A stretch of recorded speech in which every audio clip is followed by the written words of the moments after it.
Subscribe करें और bell दबाएं ताकि कोई खबर रह न जाए।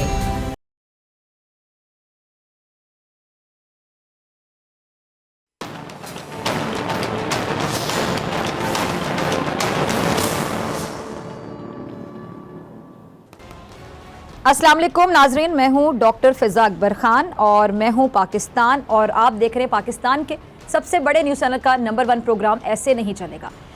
हिटलर का जिक्र जब आता है तो यकीनी तौर पे नरेंद्र मोदी आपको याद आने लगता होगा, क्योंकि हिटलर में मोदी में मेरा नहीं ख्याल कि ज़्यादा फ़र्क है। हिटलर ने बेपनाह लोगों का खून बहाया, फ़र्क सिर्फ इतना है कि हिटलर ने यहूदियों को मारा और मोदी ने गुजरात में मुसलमानों के साथ खून की होली खेली। और वज़ीर-ए-आज़म बनने के बाद ये मोदी कहले कि और आपे से बाहर हो गया, और इस इंसानियत से आरी शख्स ने ना सिर्फ भारत में रहने वाले मुसलमानों के गिर्द घेरा तंग किया, बल्कि मकबूजा कश्मीर में 5 अगस्त 2019 से कर्फ्यू लगा कर रखा हुआ है। कश्मीरियों पर जुल्म के पहाड़ तोड़े जा रहे हैं। मोदी की फिरौनियत देखकर यूनाइटेड प्रेस इंटरनेशनल ने मोदी को हिटलर से तशबीह देकर वज़ीर-ए-आज़म इमरान खान साहब के मौक़िफ़ की, आप कह लें कि मौक़िफ़ को सेकंड किया है। और क्या कहा जी यूनाइटेड प्रेस इंटरनेशनल ने, उन्होंने बिलाकर मोदी को हिटलर से तशबीह देने की, आप ज़रा सोचिए कि ज़रूरत उनको क्यों पेश आई, ऐसी क्या वजह थी। यानी वो भी देख रहे हैं कि रियलिटी क्या है। अब इसका हम जायज़ा लेंगे। बैनुल-अक़वामी जो न्यूज़ एजेंसी है उसके मुताबिक मोदी कोरोना वबा की आड़ में मुसलमानों का कत्ले आम करता रहा, और इस बीमार शख्स के बकौल भारत में कोरोना फैलाने के जिम्मेदार भारत में रहने वाले मुसलमान थे। और इनके एक मजमून में कहा गया है कि जी मोदी सरकार और भारतीय पुलिस मुसलमानों को अपने ऊपर होने वाले जुल्म पर एहतजाज भी नहीं करने दे रही, और तो और मुसलमानों से शहरियत का हक भी छीनकर जुल्म और बर्बियत की एक मजीद नई मिसाल रकम की गई। और सबसे बढ़कर मकबूजा कश्मीर में जो जुल्म और जबर का राज कायम है, उसकी रोशनी में इस बैनुल-अक़वामी न्यूज़ एजेंसी ने मोदी को हिटलर से मुमासलत दी है। मुमासलत हिटलर से दी है मोदी को। अच्छा, मुमासलत से मुझे याद आया, जब बच्चा पैदा होता है तो क्या होता है, घर घर की कहानी है। घर वाले कहते हैं कि जी अपने अब्बा पर गया है, कोई कहता है नहीं नहीं ये माँ पर गया है, कोई कहता है खाला पर गया है, कोई कहता है ये फुफ्फो पर गया है। ठीक इसी तरह जब मोदी पैदा हुआ होगा तो उसके घर वालों ने कहा होगा कि इसकी शक्ल हिटलर से मिलती है, और हिटलर एक बहुत बहुत बहुत जालिम और जाबिर हुक्मरान तस्वुर किया जाता है, जिसने अपनी नाजी फोर्स की पूरी ताकत मुखालिफिन का नामो निशान मिटाने में झोंक दी। हिटलर को हिटलर क्यों कहा जाता है? इसलिए कहा जाता है कि उसने बेतहाशा इंसानों का खून बहाया। एक मशहूर कत्लगाह जो पोलैंड में वाक़ है, हिटलर ने जंग अज़ीम दोम में पोलैंड पर कब्ज़ा किया तो उसने वहाँ कत्लगाह कायम कर दी। सोचे ज़रा, सैकड़ों लोगों को मुख्तलिफ तरीके से वहाँ अजियत देकर मौत की नींद सुलाया जाता था। 1940 से लेकर 1945 तक उस कत्लगाह में हिटलर ने कह लें कि खूब खून की होली खेली, और हिटलर ने कुल 7 अजियती मराकज़ कायम कर रखे थे। 7 ऐसे मराकज़ जहाँ लोगों को अजियत दी जाती थी। और इससे अब आप अंदाज़ा लगा लें कि हिटलर किस हद तक शिद्दत पसंद था, कितना जुनूनी था, इंसानियत का दुश्मन था और खून की होली खेलता था।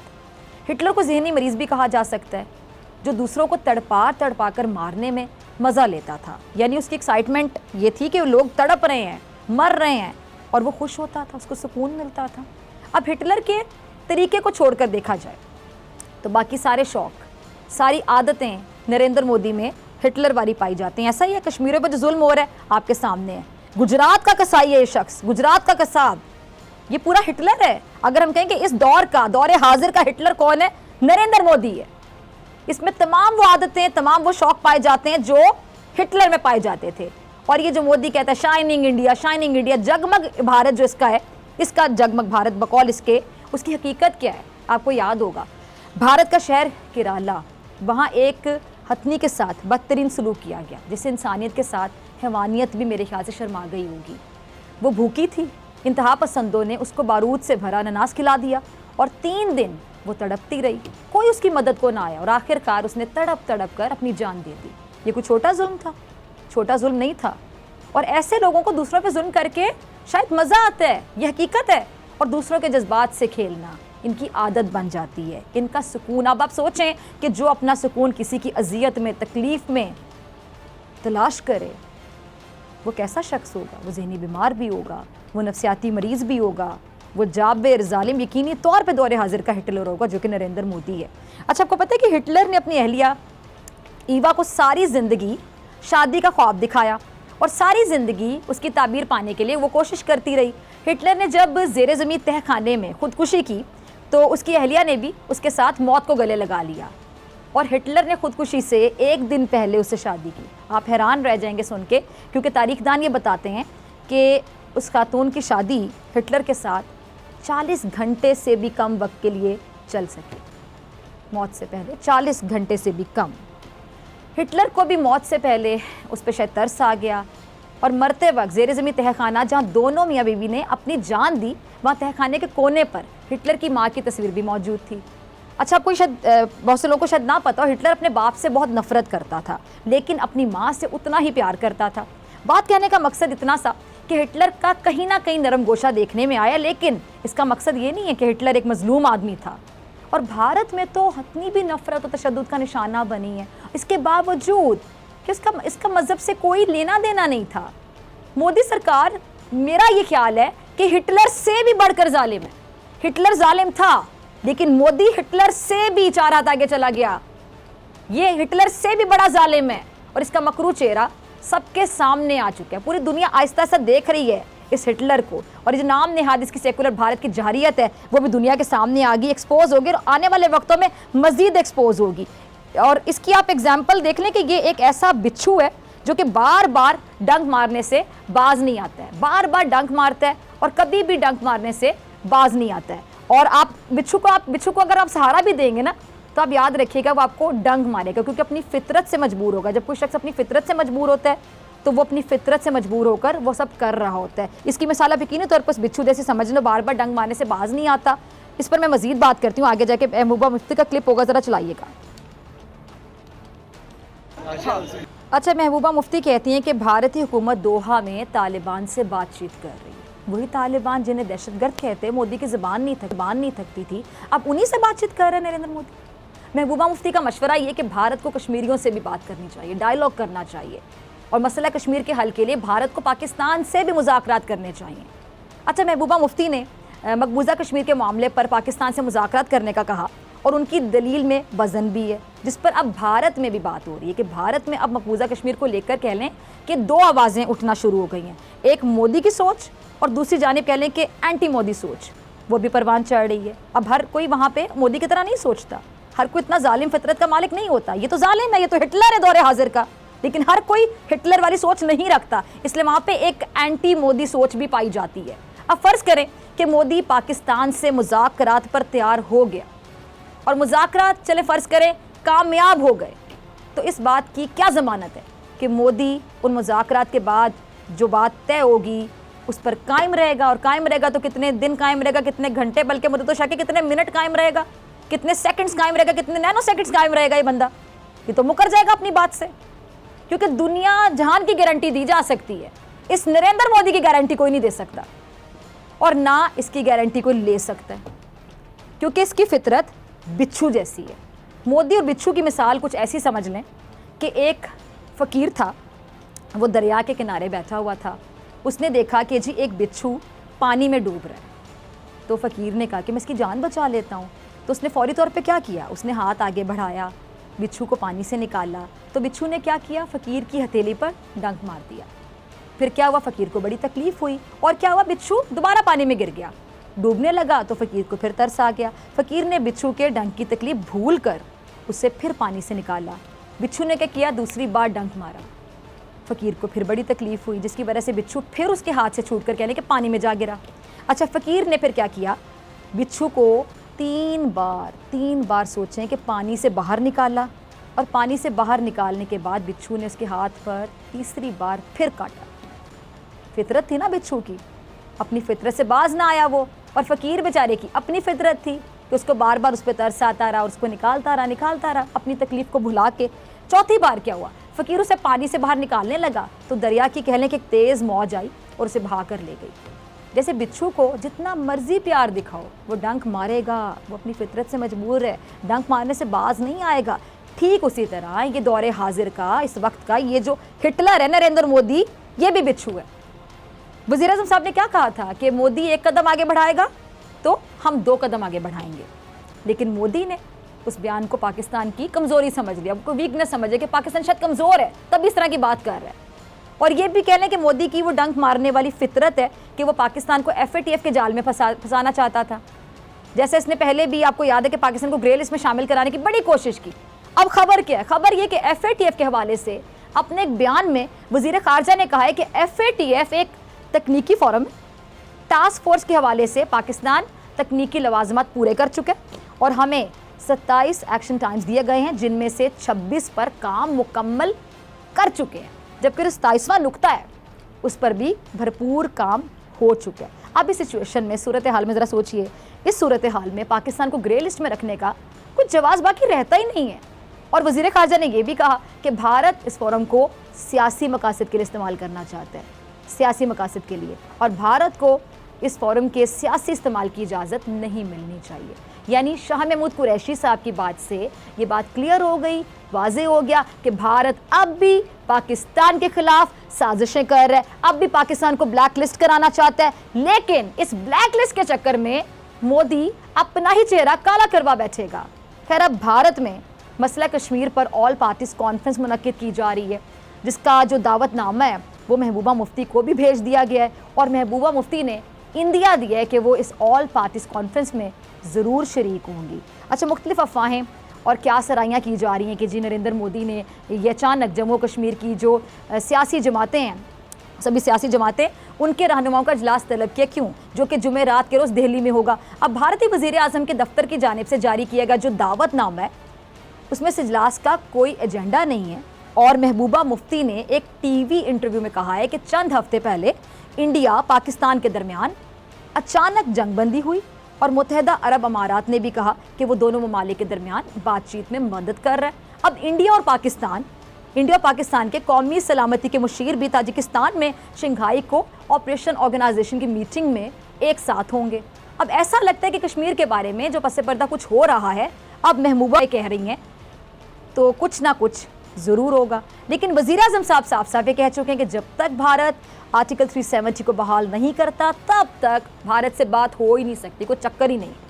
और वज़ीर आज़म साहब ये चाहते हैं कि मोदी की सोच हिटलर जैसी, वो जानते हैं, अच्छी तरह से जानते हैं, वो चाहते हैं कि मामले का हल निकाला जाए।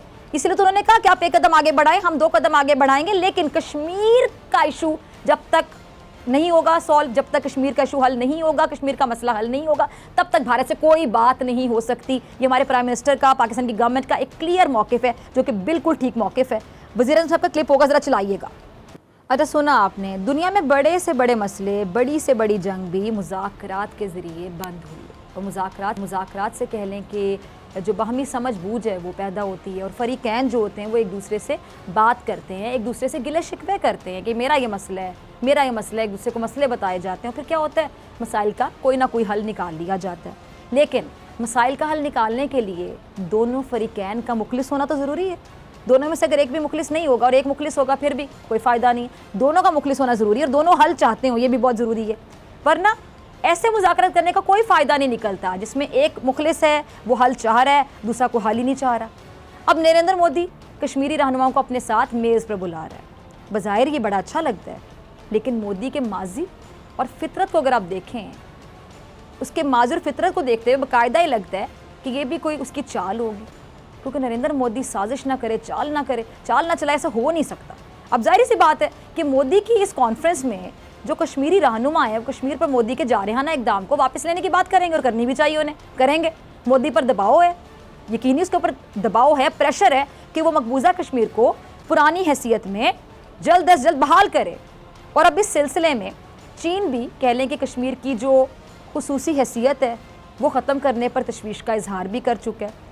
और जो चीन की वजारत ख़ारजा है उसने इंडिया के इन इक़दामात को गैर कानूनी भी करार दिया था। और इन तब्दीलियों के बाद आपको याद होगा गुज़श्ता साल जून में लद्दाख खित्ते में चीन और इंडिया के अफवाज के दरमियान जो झड़प हुई थी, खूरेज़ झड़प, और चीनी फ़ौजियों ने कई मुकामात पर इंडिया के कंट्रोल वाले इलाके पर कब्ज़ा भी किया था। आपको याद होगा, बड़ी दुर्गत बनाई थी इनकी। और टकराव के कई मुकामात पर चीनी फ़ौजी अब भी इंडियन इलाके से पीछे नहीं हटे हैं। इस हवाले से माहिरीन क्या कहते हैं? माहिरीन कहते हैं कि खित्ते में चीन के 1 लाख से ज़ायद फ़ौजी तैनात हैं। दोनों ममालिक के दरमियान मुज़ाकरात के 11 राउंड्स हो चुके हैं, लेकिन चीनी अफवाज अपनी पोजीशन से पीछे नहीं हटी। दोनों अफवाज की जानिब से एक दूसरे से आला सतह के राब्ते भी हो रहे हैं। और सरहद पर इस कशीदगी के दरमियान इंडिया और पाकिस्तान ने अचानक और गैर मुतवक्के तौर पर आप कह लें कि LOC पर जंगबंदी के एक मुआहदे का ऐलान कर दिया। अब इस मुआहदे से मफरूज़ों को तक़वियत हासिल हुई कि जो दोनों ममालिक हैं ना कोई बातचीत कर रहे हैं। और मुत्तहदा अरब अमारात का जिक्र भी जब आया कि जी वो दोनों ममालिक के दरमियान कशीदगी को कम करने में कोई मदद कर रहा है। अब एक सवाल ये है कि क्या दिल्ली की मीटिंग सरहदों पर कशीदगी और जो बैनुल-अक़वामी दबाव है या जो पस पर्दा होने वाली किसी बातचीत का वाकई कोई हिस्सा है? इस बारे में मेरे ख्याल से बहुत जल्द आपको पता चल जाएगा कि क्या हकीकत है, क्या फसाना है। अलबत्ता हमारे साहब ये कहते हैं कि भारत मसला कश्मीर का मामला हल कर दे तो फिर खित्ते में जौहरी हथियारों की ज़रूरत बाकी नहीं रहेगी। और वज़ीर-ए-आज़म साहब के इस बयान को गलत अंदाज में लिया गया। नाक़िदीन क्या कहते हैं इस हवाले से कि जी वज़ीर-ए-आज़म जौहरी हथियारों को ख़त्म करने की बात कैसे कर सकते हैं, जबकि वज़ीर-ए-आज़म साहब की बात करने का मकसद सिर्फ यही था ना कि भारत खित्ते में शरंगेज़ी को फ़रोग़ देना चाहते हैं और अफ़गानिस्तान के रास्ते उसने कई बार पाकिस्तान को नुकसान पहुँचाने की कोशिश भी की है। इसीलिए अगर भारत अमन का रास्ता इख्तियार करता है तो फिर खित्ते में जौहरी हथियारों का ख़तरा भी कम हो जाएगा। लेकिन मोदी के होते हुए ऐसा होना मुश्किल लगता है बिल्कुल, क्योंकि उसकी शरंगेज़ी देखकर उसकी फितरत का आपको पता है, सबका ये कहना है कि वो बार बार डंग मारने वाला बिच्छू है, कभी सुधर ही नहीं सकता। मतलब सही कहते हैं ना कि जो दौरे हाजिर का इस वक्त का हिटलर है वो नरेंद्र मोदी ही है। इतना वो जालिम है, इतना साजिशी है और हर बात में वो साजिश करता है। तो ऐसा कैसे हो सकता है कि वो साजिशी शख्स जो है वो डंक मारने की फितरत से बाज आ जाए? अगला क्लिप होगा, ज़रा चलाइएगा जी। सुना आपने, भारत ने माजी में भी क्या किया था? मकबूजा कश्मीर में सब अच्छा है की रिपोर्ट दिखाने के लिए यूरोपीय यूनियन के जाली वफ्द को मकबूजा कश्मीर का दौरा कराने का ड्रामा किया था। ज़रा आप सोचिए कि जब आप एक ड्रामा करते हैं और आप एक जाली माहौल दिखाना चाहते हैं या अपनी पसंद की बात दिखाना चाहते हैं, वो नहीं दिखाना चाहते जो रियलिटी है, हकीकत पर पर्दा डालना चाहते हैं, जो मर्जी कह लें, तो इसका मतलब है कि इनको भी पता है कि वहाँ पे क्या कर रहे हैं। चोर की दाढ़ी में हमेशा तिनका होता है, इनको पता है कि वहाँ पे क्या कर रहे हैं। और अगर दुनिया देख लेगी तो इनका चेहरा तो बेनकाब हो जाएगा, इनका डरावना चेहरा सबके सामने आ जाएगा, एक्सपोज हो जाएगा। तब उस चेहरे को छुपाने के लिए साजिशें की जाती हैं, ड्रामे रचाए जाते हैं। लेकिन हैरत की बात यह है कि इनके इतने ड्रामे रचाने के बावजूद, इतनी साजिशें करने के बावजूद, हकीकत पे पर्दे डालने के बावजूद दुनिया ने तो उनका मकरू चेहरा देख लिया। अब तो बहुत लोग जान चुके हैं कि क्या मकरू चेहरा है ये नरेंद्र मोदी का, बीजेपी गवर्नमेंट का, आरएसएस की सोच रखने वाली इस गवर्नमेंट का और इंडिया का। ये मकरू चेहरा कितना छुपाएंगे? अब तो छुपाए भी नहीं छुपेगा, अब तो वो वक्त आ गया। और ये राहुल गांधी साहब, उनको कश्मीर में दाखिल ही नहीं होने दिया गया कि कहीं भांडा ना फूट जाए। और अब भी मोदी सरकार इंसानी हकूक की खुल्लम खुला खिलाफ वर्जी कर रही। इसी को कहते हैं ना खुल्लम खुला खिलाफ वर्जी करना। लेकिन अब जो वक्त है ना वो मोदी के हाथ से फिसल रहा है। मोदी अगर सुधर जाए, जो कि हो ही नहीं सकता, नामुमकिन है, लेकिन चले फिर भी शायद अगर सुधर जाए, जो कि दोबारा मैं कहूँगी कि नामुमकिन है, हो ही नहीं सकता, लेकिन अगर सुधर जाए तो शायद बेहतर हो जाए। वरना जो जर्मनी हिटलर की तरह भारतीय हिटलर का खेल भी आप देख लीजिएगा, जल्दी ख़त्म हो जाएगा। और मुझे तो लगता है कि इसका अंजाम भी हिटलर वाला ही होगा। अगर इस उधर जाए तो शायद बेहतर हो जाए, और अगर नहीं तो फिर अपने अंजाम के लिए तैयार हो जाए। मिलते हैं ब्रेक के बाद।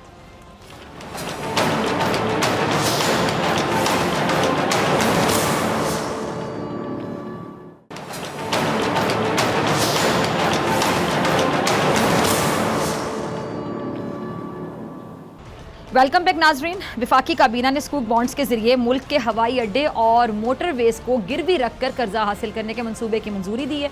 तहरीक इंसाफ की हुकूमत की जानिब से इस्लामी उसूलों से मुताबिकत रखने वाले स्कूक बॉन्ड के जरिए पैसा हासिल करने का मकसद मुल्क के बजट खसारे को सहारा देना है। तहरीक इंसाफ की हुकूमत मुल्क की पहली हुकूमत नहीं है जो स्कूक बॉन्ड के ज़रिए कर्जा हासिल करने की जो पॉलिसी है उस पर कारबंद है, क्योंकि माजी में भी पाकिस्तान पीपल्स पार्टी, पाकिस्तान मुस्लिम लीग नून के दौर में भी स्कूक बॉन्ड्स के ज़रिए जो कौमी असासे हैं वो गिरवी रख के पहले भी कर्जा हासिल किया जा चुका है। अच्छा, पाकिस्तान तहरीक इंसाफ ने नवाज़ लीग के दौर में इस पॉलिसी को, मैं आपको ज़रा याद करवाती चलूँ, बड़ी तनकीद का निशाना बनाया था। लेकिन अब ये खुद इस पॉलिसी के ज़रिए कर्जा हासिल कर रहे हैं तो बहुत से लोग अब इनको तनकीद का निशाना बना रहे हैं।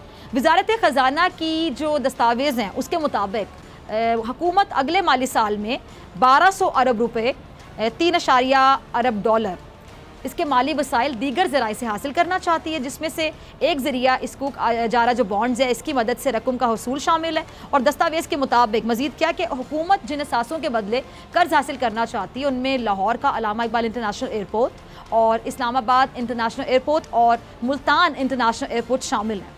अब इसी तरह नेशनल हाईवे अथॉरिटी के ज़ेर इंतज़ाम चलने वाले इन मोटरवेज़ और हाईवेज़ के बदले में भी कर्ज लेना चाहती है, जो अभी तक गिरवी नहीं रखे गए हैं। विफाकी काबीना ने वजारत ख़जाना को रवां साल 1 जुलाई से जून 2022 तक 1800 अरब का कर्जा लेने की इजाज़त दे दी है। इस पर बात करने के लिए मेरे साथ मौजूद हैं, शियात किसी तारुफ के मोहताज नहीं, मुजम्मिल असलम साहब। मुजम्मिल असलम, बहुत शुक्रिया आपका ज्वाइन करने के लिए। मुजम्मिल, पाकिस्तान में हुकूमतों को कौमी असासे गिरवी रख के कर्ज हासिल करने की पहली बात तो है कि ज़रूरत ही क्यों पेश आती है? क्योंकि अवाम फिर बड़ी तनकीद करती है, क्योंकि इस अमल से अवाम को आपको लगता है कि कोई फ़ायदा होता होगा या उल्टा नुकसान ही होता है? और दूसरी बात है कि जब इन्होंने खुद इस पॉलिसी पर तनकीद की है तहरीक इंसाफ वालों ने, तो अब जो लोग इन पर तनकीद कर रहे हैं तो आपको लगता है कि बिल्कुल सही तनकीद कर रहे हैं, बिल्कुल बजाय? फिजा, मैं आपको 2 मिसालें दूंगा और एक मिसाल थोड़ी सी 18 एंड अबव वाली है और एक बिल्कुल कॉमन वाली है, तो थोड़े हौसले से सुनिएगा 18 एंड अबव वाली, ठीक है ना? तो आप जब एक और अगर उसकी शादी हो जाती है तो उससे अगर उसकी औलाद पैदा होती है तो उसको हलाल की औलाद कहा जाता है, ठीक है? और अगर किसी की बगैर शादी के किसी की औलाद हो जाए तो उसको हराम की औलाद कहा जाता है। दोनों में फर्क क्या है? एक निकाह का फर्क है, ठीक है ना? हलाल और हराम में एक निकाह का फर्क है, ठीक है जी। इसी तरीके से आप जब जी ठीक है, इसी तरीके से जब से पाकिस्तान बना है, आप हर कोई ऐसा दिन हमने मिस नहीं किया जिस दिन हमने कर्जा ना लिया हो हमारी हुकूमतों ने, ठीक है? कर्जे भी 2 किस्म के हैं, एक है सूद वाला कर्जा और एक है इस्लामिक कर्जा, ठीक है ना? अब ये जो इस्लामिक कर्जा जो सुकूक होता है जिससे आप कर्जा लेते हैं, ये इस्लामिक वे ऑफ कर्जा। अच्छा, इस्लाम ये कहता है कि आप जब आप कर्जा लें तो उसमें जो है गारंटी के तौर पे अपनी कोई चीज रखवा दें, ताकि वो जो है उसमें जो है वो सूद की जगह ऐसे लगे कि आप उसका किराया दे रहे हैं उस चीज का, ठीक है? तो ये जो सुकूक बॉन्ड है, ये आप जो कर्जा ले रहे हैं एक इस्लामिक तरीके से हलाल और हराम की, जो मैंने आपको मिसाल दी अभी। अब मैं आपको दूसरी मिसाल की तरफ लेके जाऊंगा। जैसे आपको भी गाड़ियों का शौक है, अगर आप हबीब बैंक या किसी ऐसे बैंक से गाड़ी लेते हैं तो वो आपको सूद पे देता है, इंटरेस्ट चार्ज। सॉरी, मैं आपकी बात काट रही हूँ, यहीं से कंटिन्यू कीजिएगा। वैसे नाजरीन को मुजम्मिल आपने बार-बार बता दिया कि फिजा को गाड़ियां चेंज करने का बहुत शौक है। नहीं, वो एक आपसे जो बहुत इत्तेफाक है ना, एक लोगों का भी इंटरेस्ट है ना गाड़ियां। जी, आप हबीब बैंक की बात कर रहे थे। जी। हबीब बैंक से मैं तो जिनकी इतनी ज्यादा जो प्राइसेस होती है उस पर बड़ी तनकीद करती हूँ कि यार हमें गाड़ी लेने का जिनको शौक है, इतनी कीमत होती है गाड़ियों की, उसमें फीचर्स वो होते नहीं जितनी कीमत मुकर्रर कर दी जाती है। बिल्कुल ऐसा ही है। तो वो हबीब बैंक से जब आप गाड़ी लेते हैं तो वो आपको उस पर इंटरेस्ट लगाता है, और अगर आप मिजान बैंक जैसे किसी इस्लामिक बैंक से लेते हैं तो वो आपके साथ हायर एंड परचेज करता है, यानी कि गाड़ी की वो कहते हैं कि आपने जब तक उसकी किस्तें दे रहे हैं हायर एंड परचेज, और वो आपसे उसका किराया वसूल करता है। गाड़ी काम वही है, आपने दोनों के जो है ना कर्जा बैंक से उठाया, हबीब बैंक से देता है, तो अल्लाह ताला की नाराजगी नहीं होती उसमें कि भाई आपने हायर एंड परचेज, आपने सूद नहीं पे कर रहे गाड़ी की जो आपने फाइनेंसिंग कराई है।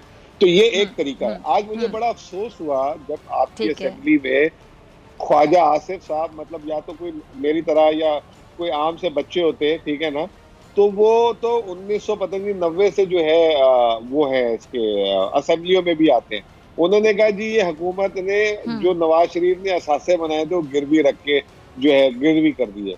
आपको पता है 2005 में मुशर्रफ साहब के दौर में ये सुकूक बॉन्ड, ये एक बड़ा इनोवेटिव प्रोडक्ट है हुकूमतों में। ये मलेशिया और इस्लामिक फाइनेंसिंग पूरी दुनिया में पॉपुलर हो रही है, क्योंकि देखिए इसके 2 हिस्से हैं, एक जो कर्जा लेता है वो, और एक जो कर्जा देना चाहता है। अब मेरे पास इजाफी पैसा है, मैं सूद नहीं खाना चाहता, मैं एक हलाल की कमाई खाना चाहता हूँ, तो ये उनके लिए भी एक मार्केट खुल गई कि अब आप सूद पे कर्जा नहीं दे रहे बल्कि आप प्रॉफिट पे दे रहे हैं। तो ये एक बड़ा हलाल और एक बेहतरीन तरीका है। अल्लाह करे कि पाकिस्तानी हुकूमत और हम और आप तमाम के तमाम इस तरह का कर्जा लें जिससे अल्लाह की नाराजगी भी ना हो। तो ये 2005 में भी हुआ, 2015 में भी हुआ, 2019 में भी हुआ, और ये बतदरीज होते रहे हैं। और ये 2 तरीके के होते हैं, एक होते हैं आलमी मार्केट में आप फ्लोट करते हैं और एक मकामी मार्केट में करते हैं। मकामी मार्केट में तो इजारा सुकूक हर तीसरे महीने हुकूमत कर रही होती है। अब राज सवाल कि जी ये एयरपोर्ट दे देंगे तो ये छिन तो नहीं जाएंगे। जिस दिन आप ये कर्जा लेते हैं तो उस दिन आप साइन करते हैं, एक कंपनी बनाते हैं और साइन करते हैं कि ये मोटरवे जो है मिसाल के तौर पे हायर एंड परचेज पे जब हम आपको कर्जा दे देंगे तो ये हमें वापस मिल जाएगी और उस वक्त तक हम आपको इसका किराया, प्रॉफिट या सूद नहीं, हम आपको इसका किराया देते रहेंगे। तो ये एक बिल्कुल नॉर्मल सी चीज है, बस आवाम को गुमराह करना और बस मुल्क में अफरा तफरी फैलाना। वो मरियम नवाज साहिबा भी, या तो उनको मेरे ख्याल से सुकूक की स्पेलिंग भी नहीं आती होगी और वो कह रही थी कि नवाज शरीफ के इतने मेहनत से बनाए हुए असासे, नवाज शरीफ साहब का तो हर असासा बनाया हुआ सूद पे है, उन्होंने तो कभी पूरी कीमत ही नहीं दी। 100 रुपए का अगर कोई उन्होंने प्रोजेक्ट बनाया है तो 10% हुकूमत का 90% उन्होंने कर्जा लिया हुआ है। लाहौर की एवरेज मेट्रो लाइन हो चाहे पावर प्लांट्स हो, तो ये पता नहीं इनको या तो पता नहीं है या ये इनकी पढ़ाई नहीं है। अगर नहीं है तो कोई अपने सीजन लोगों को वो इसहाक डार साहब से बात करवा लें। मैं तो आज हैरान हो गया कि ख्वाजा आसिफ को भी नहीं पता। तो इनके पास अगर इतना फुकदान है और अंडरस्टैंडिंग का, 22-25 करोड़ आवाम को जो है गुमराह कर दिया आज इन्होंने पकड़ के। आज मैं अभी थोड़ी देर पहले टीवी चैनल्स में खबरें देख रहा था तो हर खबर में ये टीवीओ में लगा हुआ है कि जी ये जो है हुकूमत ने गिरवी रख दिया। अल्लाह माफ करे, या तो हमारे टीवी चैनल्स को भी नहीं पता कि ये माजी में भी होते रहते, ये स्टैंडर्ड है, पूरी दुनिया का प्रोडक्ट है ये, या हमें भी शौक है कि हम मायूसी को फैलाएं और लोगों को डरा के रखें। ये कौम को जो है ना बस हम घबरा के रखें वाली बात। ठीक है जी, ठीक है। अच्छा आगे चलते हैं। अच्छा, कर्जा लेना बाकी कोई बुरी बात नहीं है मुजम्मिल, आपने भी कहा, लेकिन कर्जा लेने के बाद बात ये कि क्या मंसूबे लगाए जाते हैं। किसी का भी दौरा हुकूमत, तो पीपल्स पार्टी का दौरा आप याद कर लें, आप मुस्लिम लीग नून, अब या ये PTI, तो मुझे बताइएगा कि ये जो अभी मौजूदा हुकूमत के 3 साल पूरे हो रहे हैं, ये कौन सा बड़ा मंसूबा अब तक मुकम्मल इन्होंने किया? देखिए, बात तो ये है कि इन बेचारों को मंसूबा लगाने तक की तो नौबत पे पहुंचे ही नहीं है ये गरीब। मैं इस पे भी एक मिसाल दूंगा अगर आप बुरा ना मनाएं। अगर किसी की औलाद को अपने वालिद का कर्जा उतारना हो, 2 तरीके, या तो कहते कि जी हमारे वालिद साहब फौत हो गए, आप जाने वो जाने, ठीक है, और दूसरा ये कि उस औलाद को जो है उसकी बाप का कर्जा उतारना पड़े तो उसकी वजह से उसकी हालात या मामूलात जिंदगी अपने बाप का कर्जा उतारने की वजह से वैसी ना रहे, तो वो बरखुरदारी कर रहा है या वो गुनाह कर रहा है? मुझे आप इस चीज का जवाब दें, ठीक है ना। अब ये जो हुकूमत होती है माँ की तरह, माँ बाप की तरह होती है। अगर चाहे वो पुराने वजीर आजम या पुरानी हुकूमतों ने कर्जे मुल्क के ले लिए हैं और उस पे जो है बेदरेक कर्जे ले लिए हैं, तो वो चाहे कोई भी, अगर कल को आप वजीर आजम लग जाएंगी या मैं लग जाऊंगा, तो वो हमें ऑनर करना पड़ेगा, वो उतारना पड़ेगा, ठीक है ना। तो अभी जैसे मैंने कहा कि जो माजी के सुकूक हैं जब वो मैच्योर हो रहे हैं, उनकी पेमेंट करनी है आपने, तो उसके लिए फिर आप क्या करेंगे? सबसे मुश्किल और चैलेंजिंग काम मेरे ख्याल से मुजम्मिल, अब हमारे मुल्क में जैसे पिछले करके चले गए हैं, इतनी बारियां लेके, इतनी मतलब डेकेड्स, आप देखिए कि क्या क्या किया, ये मतलब 3-3 बारियां लेने वाले मुल्क का ही बेड़ा गर्क करके चले गए। अब उम्मीद करते हैं कि तहरीक इंसाफ वाले छुट्टियां बजा के सब कुछ ठीक कर दें। ये इनके साथ भी ज्यादती है, जारी बात है, ठीक करने में टाइम लगेगा। और हमारे यहाँ सबसे मुश्किल काम है, सबसे मुश्किल चैलेंजिंग जॉब जो है मेरे ख्याल से प्राइम मिनिस्टर की जॉब है, पाकिस्तान के वजीर आजम की जॉब है, जो मुल्क के हालात कर दिए पुरानों ने। देखिए, मैं तो आपको सिर्फ एक फैक्ट बता सकता हूँ कि जब ये पहले साल में आए थे तो उससे 1 साल पहले मुस्लिम लीग नून ने जो है 11 अरब डॉलर कर्जा लिया था और जो है खजाने से 10 अरब डॉलर यानी 21 अरब डॉलर का 1 साल में नुकसान किया था। ये लोग आए, इन्होंने पहले साल में इन्होंने उन्हीं के, क्योंकि नुकसान ज्यादा हो गया था, तो 10 अरब डॉलर पहले साल में कर्जा लिया था। दूसरे साल में ये 6 अरब डॉलर पे आए और ये जो इस साल जो जून में खत्म हो रहा है, अभी तक 3.5 अरब डॉलर लिए, जो शायद मिला के 4 बार हो जाएंगे। तो कर्जा लेने की रफ्तार इन्होंने कम करना शुरू कर दी है, जो माजी में पहले कभी इसकी जो है नवीद नहीं मिलती थी। तो मैं तो यही समझूंगा कि आने वाली जनरेशन या आने वाली हुकूमतों पे इन्होंने लोगों की, कौम की गालियां खा के जो है बहुत बड़ा एहसान कर रहे हैं, वरना इनके लिए भी एहसान है। देखें, जबान हिलाए, मुल्कों को कर्जे मिल जाते हैं, कर्जे लेके आपको भी खुश कर दे, मुझे भी कर दे, कहीं पाइपलाइन लगा दे, कहीं सड़क बना दे, कहीं पे जो है उल्टे सीधे काम करवा दें और वाह करा लें, और उसके बाद आने वाले जो है फिर उसका खुमियाजा भुगते। वो बेहतर है कि आप पहले अपने आप को सीधा कर ले, वो बेहतर है। ये बेचारे सीधा कर रहे हैं, ये पीछे वाले जो अपने कर दे। अब आप एक बात बताएं मुझे, IMF का प्रोग्राम, एहसन इकबाल कहते थे कि इनको पहले दिन ही ले लेना चाहिए था। फिर जब इन्होंने ले लिया तो बिलावल कहता है ये पीटीआई IMF है, PTIMF ऐसे कुछ करके बोलते हैं कि ये IMF की टीम बैठी हुई है। अच्छा, इस बजट में इन्होंने IMF को थोड़ा सा जो है ना फ्री नहीं कराया अपनी इस्लाहात की। मिफ्ता इस्माइल आके जो है वो कहता है कि जी IMF का प्रोग्राम मुअत्तल हो गया, इनसे ज्यादा नाअहल कोई नहीं है। आपको पता है 1973 से लेकर 2019 तक पाकिस्तान ने 14 IMF के प्रोग्राम लिए हैं, जिसमें से 8 पीपल्स पार्टी ने लिए, 3 मुस्लिम लीग नून ने लिए, 2 मुशर्रफ साहब ने लिए। ये तो पहले दिन आए, ये तो इनको उनकी वजह से लेना पड़ा है। एहसन इकबाल खुद कहता है पहले दिन ही ले लेते ये, या तो ये इन्होंने अपनी दौरे हुकूमत के 3 साल बेड़ा गर्क करके जाते जाते भी ले रहे हूँ। तो मैंने आपके प्रोग्राम के तवस्सुत से भी कहा था ये जिस रास्ते पे चल रहे हैं 2023 में इनकी हुकूमत हो या किसी और की हो, IMF प्रोग्राम पहले दिन नहीं लेना पड़ेगा। बाद में आके अल्लाह खैर करे कुछ भी कर दें ये लोग, तो बेड़ा गर्क कर दें तो मुझे नहीं पता। तो ये एटलीस्ट ये कर रहे हैं, और ये आप मेरी बात कहीं सेव करा लें और चला लीजिएगा 2023 में। अच्छा, आगे चलते हैं। कर्ज हासिल करने से जो मुल्क है वो यकीनी तौर पे मजीद जो कर्जे हैं उनके बोझ से दब जाएगा। अब माजी की हुकूमतें भी अवाम और मुल्क को कर्जों की दलदल में छोड़ कर गई थी, आपको पता है। और हुकूमत की जो मुआशी पॉलिसी है उसकी वजह से क्या मईशत में अब मजीद इस्तेहकाम आता आप देख रहे हैं? अगर देख रहे हैं किस हद तक देख रहे हैं, और क्या वाकई जो दावे किए जाते हैं कि मुल्क अब तरक्की की राह पर गामजन हो चुका है, अब अच्छा वक्त शुरू हो चुका है मईशत के हवाले से, तो आपको लगता है दावे बिल्कुल दुरुस्त हैं? देखिए, बात ये अभी इतना है, और जो है हम जो है ना सही रास्ते पे चल चुके हैं।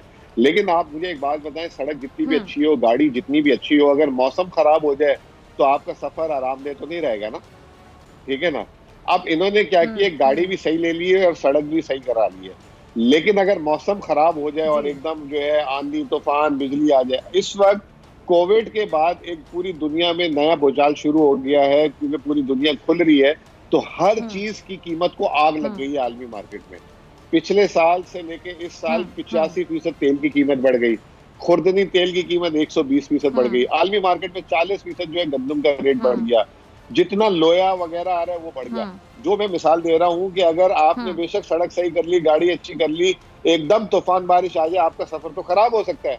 बस अल्लाह से दुआ करें ये जो तूफान आलमी मार्केट्सों में आया है ये बस जल्दी टल जाए, कोई महीने 2 महीने 3 महीने में। अगर ये लंबा चला तो फिर ये तूफान में सिर्फ पाकिस्तान नहीं, जैसे कोविड में सब डूबे हैं ना, पूरी दुनिया की कमजोर मईशतें जो दरामदात जिनका ज्यादा होती है, तेल वगैरह, ये वो सब फंस जाएंगी। और फिर हमारे सियासतदान जैसे आज वो मरियम नवाज और वो जो लगे हुए थे कि जी ये देखो गिरवी नवाज शरीफ साहब की कीमती असासे गिरवी रखवा रहे, हालांकि खुद इब्तदा करके गए हुए, खुद करते रहे, उनको पता ही नहीं है। तो इसी तरह के लोग आएंगे और उल्टी सीधी जो है ना इल्जामात लगाना शुरू कर देंगे। तो ये मैं कहता हूँ कि आवाम को पता होना चाहिए कि हकीकत क्या है, कि गाड़ी खराब है या सड़क सही नहीं है या मौसम की खराबी है। मौसम की खराबी अल्लाह मियाँ के हाथ में, हमारे आपके हाथ में या वज़ीर आज़म के हाथ में नहीं है। ठीक जी, ठीक है डी मुज़म्मिल, बहुत शुक्रिया आपके वक्त के लिए, आपके तजिए। ब्रेक पे जाने, ब्रेक से वापसी पे सदीक जान अपनी बड़ी खबर के साथ मौजूद हैं।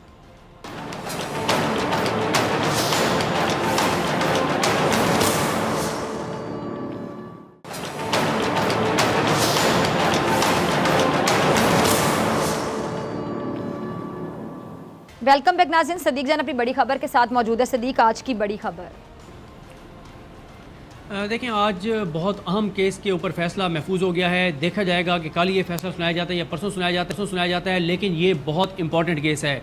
नवाज शरीफ के केसेस का मुस्तकबिल क्या होगा? आज इस केस पर समाअत मुकम्मल हो गई है। एक अहम कानूनी नुक्ते पर यह समाअत मुकम्मल हुई है, और नुक्ता ये है कि नवाज शरीफ जब इश्तिहारी होने के बाद मफरूर हो चुके हैं और इसी अदालत ने उनको मफरूर करार दे दिया है, तो अब उनकी अपीलों का क्या किया जाएगा? एवनफील्ड में उनको सज़ा सुनाई गई, अल अज़ीज़िया में उनको सज़ा सुनाई गई, फ्लैगशिप में उनको बरी किया गया। बरीयत के फैसले को नैब ने चैलेंज कर रखा है।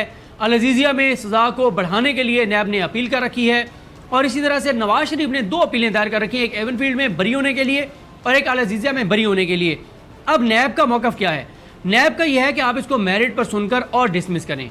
शरीफ ख़ानदान का मौक़िफ़ इसलिए बरह रास्त नहीं आ सका क्योंकि नवाज शरीफ मफरूर हो चुके हैं, और मफरूर जो है उसकी जानिब से पाकिस्तान की किसी अदालत में उसकी जानिब से कोई वकील पेश नहीं हो सकता, क्योंकि जब तक वो सरेंडर नहीं करेगा कोई वकील उसकी तरफ से पेश नहीं हो सकता। राइट ऑफ ऑडियंस उसका ख़त्म हो चुका है। लेकिन अदालत ने इस केस में जस्टिस आमिर फारूक साहब ने और जस्टिस मोहसिन अख्तर कैनी साहब ने आज़म नज़ीर तारड़ साहब को अदालती मुआमन मुकर्रर किया। 2 समातों पे आज़म नज़ीर तारड़ साहब ने तफसील से दलाइल दिए, लेकिन आज 2 बार अदालत ने उनको कहा कि आप दलाइल देते हुए ये बात जहन में रखें कि आप बतौर advocate supreme court of Pakistan इस अदालत के सामने अदालती मुआमिन हैं। आप यानी नवाज शरीफ की वकालत ना करें, आप हमें अदालत को मुआमलत फराहम करें और कानूनी नुक्तों पे हमें असिस्ट करें। तो उन्होंने कहा कि जी मैं अपनी जो सियासी वाबस्तगी है वो अदालत से बाहर छोड़ाता हूँ और मैं अदालत को असिस्ट करना चाहता हूँ। अब वो क्या कहते हैं, आज़म नज़ीर तारड़ साहब क्या कहते हैं, वो ये कहते हैं कि आप 3 ऑप्शन हैं, या तो आप इसको रिकॉर्ड का हिस्सा बना दें, या आप इसको जो है वो अदम पैरवी पे डिसमिस कर दें, या आप इसको इल्तवा में रखें, पेंडिंग रखें, नवाज शरीफ आएँ और इसको बहाल करवा लें। इन 3 चीज़ों से फ़ायदा क्या होगा नवाज शरीफ को कि जब वो पाकिस्तान वापस आएंगे तो वो इसी फोरम से उनको रजू करना पड़ेगा, इसी फोरम पे आके वो अदालत को मुतमईन करके और केस जो है वो अपना बहाल करवा सकते हैं। लेकिन अगर मेरिट पे सुन के और अदालत डिसमिस कर देती है तो फिर नवाज शरीफ को सुप्रीम कोर्ट ऑफ पाकिस्तान जाना पड़ेगा, फिर उनके लिए ऑप्शन जो हैं वो महदूद हो जाएंगे। इस अहम नुक्ते के ऊपर नैब का मौक़िफ़ यह है कि आप इसको मेरिट पर खारिज करें। जहाँ से बरवाना साहब, सरदार मुजफ्फर अब्बासी साहब, इरफान बुल्ला साहब ये पेश हुए नैब की जानिब से, उन्होंने नैब का मौक़िफ़ रखा कि दोनों जो इनकी नवाज शरीफ साहब की जो दोनों इनकी अपीलें हैं वो मेरिट पर डिसमिस कर दी जाएँ। ये उनका मौक़िफ़ है।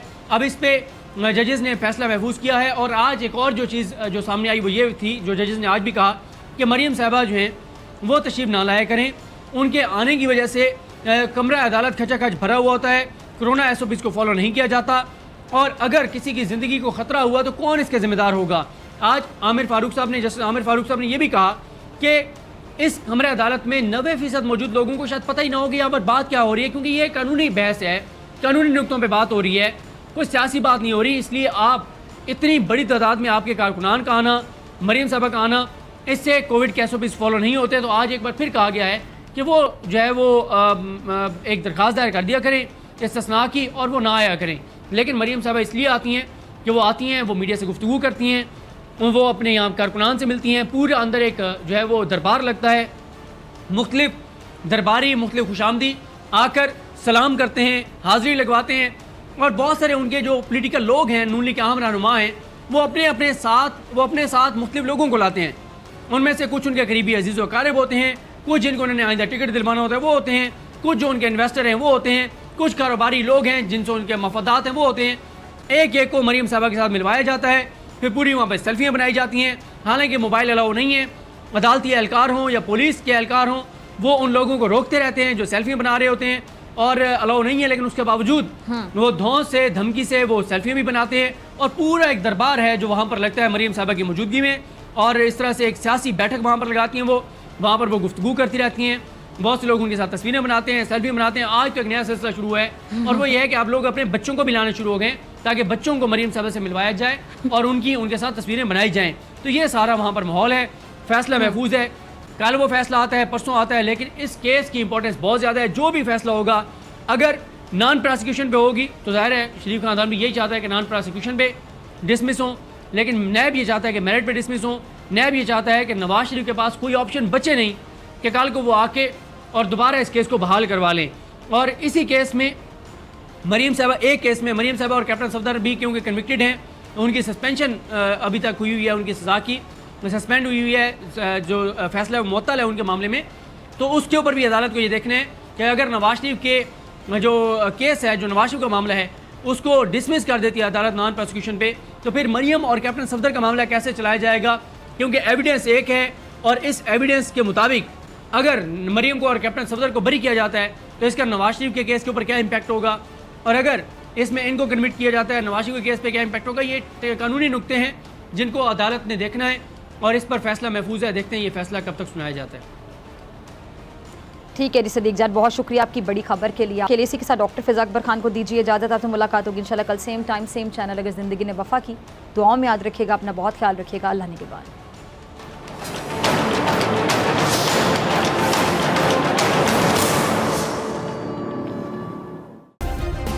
सब्सक्राइब करें और बेल दबाएं ताकि कोई खबर रह न जाए।